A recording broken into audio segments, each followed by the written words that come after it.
ഇന്ന് world skin day ആണ്. നമ്മുടെ ജില്ലയിൽ തന്നെ senior most dermatology and cosmetology എക്സ്പേർട്സിനെ എടുത്താൽ അവർ 2 പേര് ഈ ഹോസ്പിറ്റലാണെന്ന് നമുക്ക് പറയാം.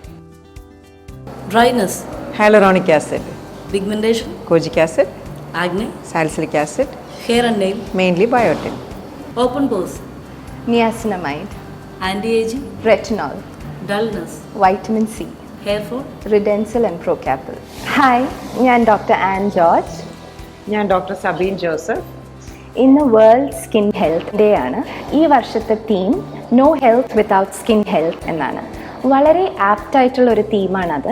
എന്തുകൊണ്ടെന്നാൽ നമ്മളുടെ ആന്തരിക അവയവങ്ങളെ ബാധിക്കുന്ന ഏതൊരു അസുഖവും ആദ്യം റിഫ്ലക്റ്റ് ചെയ്യുന്നത് സ്കിന്നിലാണ്. ഉദാഹരണത്തിന് ഡയബറ്റീസ്, തൈറോയിഡ്, കൊളസ്ട്രോൾ ഇവയൊക്കെ ആദ്യം സൈൻസ് കാണുന്നത് നമ്മുടെ സ്കിന്നിലാണ്. വളരെ വേറെ അലട്ടുന്ന ഒരു പ്രോബ്ലമാണ് ആക്നെ. അത് കൂടുതലും ടീനേജേഴ്സിലാണ് വരുന്നത്. പക്ഷെ പണ്ടത്തെ ചിന്താഗതി എന്ന് വെച്ചാൽ അത് പ്രായത്തിൻ്റേതല്ലേ, അത് മാറിപ്പോയിക്കോളും, അങ്ങനെയാണ്. പക്ഷേ അങ്ങനെയല്ല നമ്മൾ അതിനെ കാണേണ്ടത്. എന്തുകൊണ്ടെന്നാൽ ടീനേജേഴ്സിലാണ് ക്യാരക്ടർ ഫോർമേഷൻ ഉണ്ടാകുന്നതും അല്ലെങ്കിൽ അവരുടെ കോൺഫിഡൻസ് വളരുന്ന സമയം. സോഷ്യൽ സ്കിൽസ്, അക്കാഡമിക്സ് അതിലൊക്കെ തെളിയുന്ന ഒരു പ്രായമാണത്. അതുകൊണ്ട് തന്നെയും ഫിസിക്കൽ അപ്പിയറൻസ് അവരെ ഒരു കാരണവശാലും പിന്നോട്ട് വലിക്കരുത്. ട്രീറ്റ്മെൻറ്റ് സമയത്തിന് കൊടുക്കണം. അതുപോലെ തന്നെ ഒരു എക്സ്പേർട്ടിനെ കണ്ടിട്ടുള്ള ട്രീറ്റ്മെൻറ്റ് തന്നെ ആയിരിക്കണം കൊടുക്കുന്നത്. അതെ, ഡോക്ടർ പറഞ്ഞ പോലെ നമ്മൾ റൈറ്റ് ടൈമിൽ ഇൻ്റർവെൻഷൻ എപ്പോഴും ഭയങ്കര ഇമ്പോർട്ടൻ്റ് ആണ്. റൈറ്റ് ടൈമിൽ റൈറ്റ്ലി നമ്മൾ ഇൻ്റർവ്യൂൻ ചെയ്തില്ലെങ്കിൽ ആക്നെ മൂലം ഭാവിയിലോട്ട് അവർക്ക് സ്കാർസും പിഗ്മെന്റേഷൻ വരാൻ സാധ്യതയുണ്ട്. അപ്പോൾ നമ്മൾ തുടക്കത്തിൽ ട്രീറ്റ് ചെയ്താൽ ഇതിനൊക്കെ നമുക്ക് പ്രിവെൻറ്റ് ചെയ്യാവുന്നതാണ്.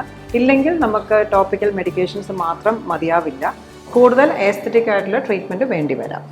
അതുപോലെ തന്നെ നമ്മൾ സ്ത്രീകളിലും പുരുഷന്മാരിലും അവരുടെ കോൺഫിഡൻസിനെ വളരെയേറെ ബാധിക്കുന്ന ഒരു കാര്യമാണ് എക്സസീവ് ആയിട്ടുള്ള ഹെയർ ഫോൾ കൂടി നമ്മളൊരു കഷണ്ടിയിലേക്ക് ആ സ്റ്റേജിലേക്ക് പോകുന്നതിന് മുന്നേ തന്നെ നിങ്ങളുടെ ഡെർമറ്റോളജിസ്റ്റിനെ കണ്ട് നമുക്കത് ഏർലി സ്റ്റേജിൽ തന്നെ അത് പ്രിവെൻറ്റ് ചെയ്യാവുന്നതാണ്.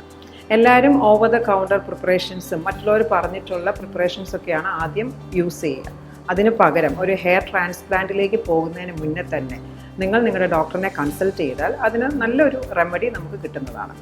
അതെ, ഒരു ഡോക്ടറിനെ കാണുന്നതിൻ്റെ വേറൊരു ഗുണം എന്തെന്ന് വെച്ചാൽ നമ്മൾ ബ്ലഡ് ടെസ്റ്റ് പ്രിസ്ക്രൈബ് ചെയ്യും. ബ്ലഡ് ടെസ്റ്റ് അനുസരിച്ച് വേറെ എന്തെങ്കിലും അണ്ടർലൈൻ പ്രോബ്ലംസ് ഉണ്ടോ എന്ന് നോക്കി അതും കൂടെ കറക്റ്റ് ചെയ്തിട്ടാണ് നമ്മൾ ഹെയർ ഫോൾ കറക്റ്റ് ചെയ്യുന്നത്. ഇനി ഹെയർ ഫോളിന് പലതരം ട്രീറ്റ്മെൻറ്റ് ഉണ്ട്. നമ്മൾ മൾട്ടി വൈറ്റമിൻസ് തരും, ഡയറ്റ് അഡ്വൈസ് തരും, അതുപോലെ നമുക്ക് GFC ഗ്രോത്ത് ഫാക്ടർ കോൺസെൻട്രേറ്റ് എന്ന് പറയും, അല്ലെങ്കിൽ PRP ട്രീറ്റ്മെൻറ്റ് ഉണ്ട്. അങ്ങനെ പലതരം ട്രീറ്റ്മെൻറ്റിലൂടെയാണ് നമ്മൾ ഹെയർ ഫോൾ ട്രീറ്റ് ചെയ്യുന്നത്. ഈ ഹെയർ ഫോൾ ഹെയർ ട്രാൻസ്പ്ലാന്റ് വരെ എത്തിക്കാതെ അതിനു മുമ്പ് ട്രീറ്റ് ചെയ്യുന്നതാണ് എപ്പോഴും നല്ലത്. ബേബി മെമ്മോറിയൽ ഹോസ്പിറ്റലിൽ നിന്നും ഏവർക്കും വേൾഡ് സ്കിൻ ഡേ ആശംസകൾ.